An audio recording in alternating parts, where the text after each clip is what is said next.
নমস্কার, আমি সুপর্ণা। আজ আমি আপনাদের শোনাবো ষষ্ঠীপদ চট্টোপাধ্যায়ের লেখা ভূতের গল্প প্রেতাত্মার ডাক। যদি আমার এই গল্প পাঠ আপনাদের ভালো লাগে তাহলে লাইক করে দেবেন, শেয়ার করে দেবেন এবং অবশ্যই সাবস্ক্রাইব করে দেবেন। চলুন শুরু করা যাক। প্রেতাত্মার ডাক। সেবার কলেরায় মড়কে বাতাসপুর গ্রামটা ধ্বংস হয়ে যাওয়ার মতোই হয়েছিল। সেকালে গ্রামে ঘরে এই রোগ একবার ঢুকলে গ্রামকে গ্রাম উজাড় হয়ে যেত। বাতাসপুরের পাশের গ্রামে আমার এক মেসোমশাই থাকতেন। তিনি ছিলেন ডাক্তার। তার মুখে গল্পটা যেমন শুনেছিলাম ঠিক তেমন ভাবেই বলছি। তখন শ্রাবণ মাস। সকাল থেকেই সেদিন প্রচণ্ড দুর্যোগ চলছে। সেই দুর্যোগে সারা দিন রুগী দেখে রাত্রিবেলা ক্লান্ত হয়ে ঘুমোচ্ছি। এমন সময় হঠাৎ দরজায় কড়া নাড়ার শব্দ।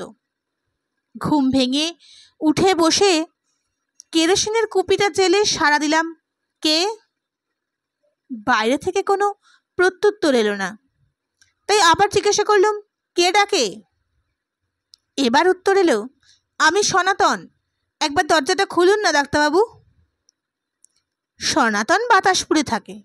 কাল ওর স্ত্রী কলেরায় মারা গেছে। কিন্তু এত রাতে সনাতন আবার এসেছে কেন? তবে কি আবার নতুন করে কারোর অসুখ করলো? এই অঞ্চলে ডাক্তার বলতে একা আমি। কিন্তু ভাগ্যের এমনই পরিহাস যে এই মহামারীতে একটি রোগীও প্রাণ আমি রক্ষা করতে পারিনি। সেই জন্য কারোর বাড়ি যেতে লজ্জায় আমার মাথাটা কাটা যাচ্ছে। অথচ ডাক্তার হিসেবে রোগীর বাড়ি থেকে কল পেয়ে না গিয়েও থাকতে পারছি না। তাই ব্যর্থ ঢাকার জন্য সম্পূর্ণ বিনা পয়সায় আমি চিকিৎসা চালাচ্ছি। আমি বিছানা থেকে উঠে এসে সনাতনকে দরজা খুলে দিতেই সনাতন অন্ধকারে বাইরে দাঁড়িয়ে হাউ হাউ করে কেঁদে বলল, ডাক্তারবাবু গো, বাঁচান। কি হলো সনাতন? কার কি হলো আবার? আমার এই একটি মাত্র ছেলে ডাক্তারবাবু, তারও হয়েছে। যেমন করেই হোক ওকে আপনি বাঁচান। বউটা গেছে, ছেলেটার মুখ দিয়ে বুক ধরে বেঁচে আছি। ও চলে গেলে আমাকে আত্মহত্যা করতে হবে ডাক্তারবাবু, নাহলে আমি পাগল হয়ে যাব।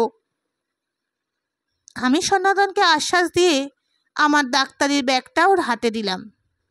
ব্যাগ নিয়ে সনাতন বলল, আমি তাহলে এগোচ্ছি ডাক্তারবাবু, আপনি আসুন, ছেলেটা ঘরে একলা আছে। হ্যাঁ হ্যাঁ যাও, আমি এক্ষুনি যাচ্ছি। সনাতন এগোলো। আমি চালাঘর থেকে আমার শীর্ণকায় ঘোড়াটাকে বের করে আনলাম। তারপর ছাতা মাথায় দিয়ে তার পিঠে চেপে টর্চের আলোয় পথ দেখে বাতাসপুরে চললাম। রাত তখন 1:30। দুর্যোগ খুব বেশি না হলেও ঝিমঝিম অনাবরত চলছে। মাঝে মাঝে বিদ্যুৎ চমকাচ্ছে, গুড়গুড় করে মেঘও ডাকছে মাঝে মাঝে। আর শ্যাওড়া, বাবলা ও খেজুর গাছের গা ঘেঁষে আমি মেঠো পথের ঘোড়া চেপে চলেছি। কিছু পথ আসার পর হঠাৎ মনে হলো, তাই তো, সনাতন গেল কোথায়? ও আমার আগে গেলেও পায়ে হেঁটে গেছে, কিন্তু আমি চলেছি ঘোড়ায় চেপে। এতক্ষণ তোকে ধরে ফেলার কথা। যাই হোক, বাতাসপুরে ঢোকার মুখে একটা খাল আছে। সেই খালের ধারে এসে থামলাম আমি। এইখানে একটা পিটুরি গাছের গুড়িতে ঘোড়াটাকে বেঁধে রেখে একটা অপলকা সাঁকো পার হয়ে ওপারে গেলাম। খালের দুপাশে কালকাসুন্দে ও বেড়াকলমির ঝোপ। সাঁকো পেরোতেই শুনতে পেলাম অন্ধকারে ঝোপের ভেতর কে যেন ডুকরে কেঁদে উঠল, ডাক্তারবাবু, ছেলেটা বাঁচবে তো? গায়ের লোম খাড়া হয়ে উঠল আমার। শরীরের সমস্ত রক্ত যেন হিম হয়ে গেল। এ যে সনাতনের বউ সৌদামিনীর গলা। সে সৌদামিনী আমি আমার ডাক্তারি বিদ্যা প্রয়োগ করেও বাঁচাতে পারিনি। কাল দুপুরে আমার চোখের সামনে সে মারা গেছে।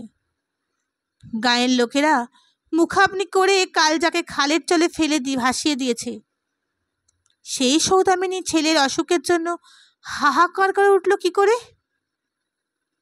এই সময় অপ্রত্যাশিতভাবে সনাতনকে দেখা না পেলেও হার্টফেল করেই ফেলতাম। সনাতন একটা হারিকেন নিয়ে এগিয়ে এসে বলল, তাড়াতাড়ি পা চালিয়ে আসুন ডাক্তারবাবু, ছেলেটা কেমন করছে।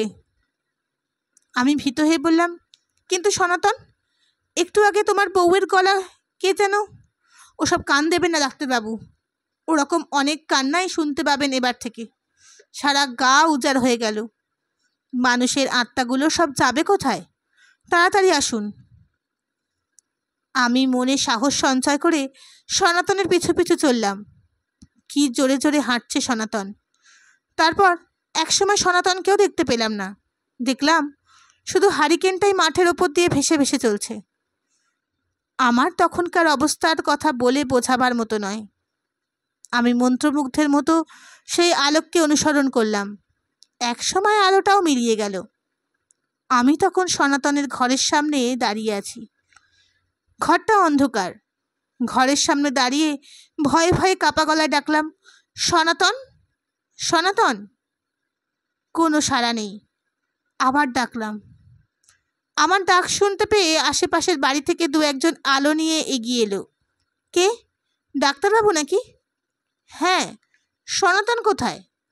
ওর ছেলের অসুখের খবর দিয়ে ডেকে আনলো আমাকে, অথচ ওকেই দেখতে পাচ্ছি না। পথের ঘটনার কথা অবশ্য বললাম না কাউকে। আমার কথা শুনে সকলে অবাক হয়ে গেল। সকলেই বিস্মিত হয়ে বলল, সনাতন আপনাকে ডেকে নিয়ে এলো?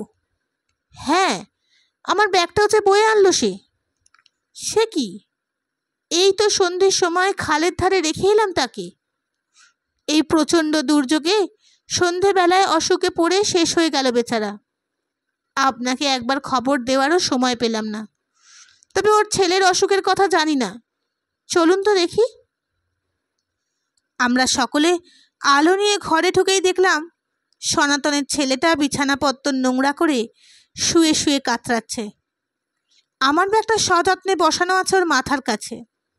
আমি যতটা সম্ভব ওকে পরিষ্কার করে স্যালাইন দিলাম, কিন্তু না, আমার এই চেষ্টাও ব্যর্থ হলো। ঘণ্টাখানেকের মধ্যেই মারা গেল ছেলেটা।